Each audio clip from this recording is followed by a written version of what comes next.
Hello, welcome to Do It Yourself channel. Today I will show you how to turn on our Dolby Atmos in gaming in our Samsung Galaxy Z Fold 5. To turn on Dolby Atmos gaming, we have to go to the settings first.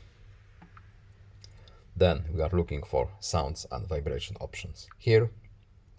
And at the bottom of the list we have sound quality and effects. Here we have Dolby Atmos for gaming.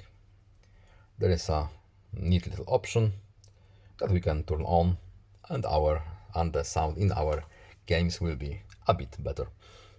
We can also use Dolby Atmos here. We can customize this mode a little bit. For example, we can only leave it as music. Every other want to use our Atmos options. As you can see, music is visible. Our Dolby Atmos for gaming is turned on. That's it. I hope this video was helpful to you. Please leave a like and subscribe. Have a nice day and see you in the next video. Goodbye.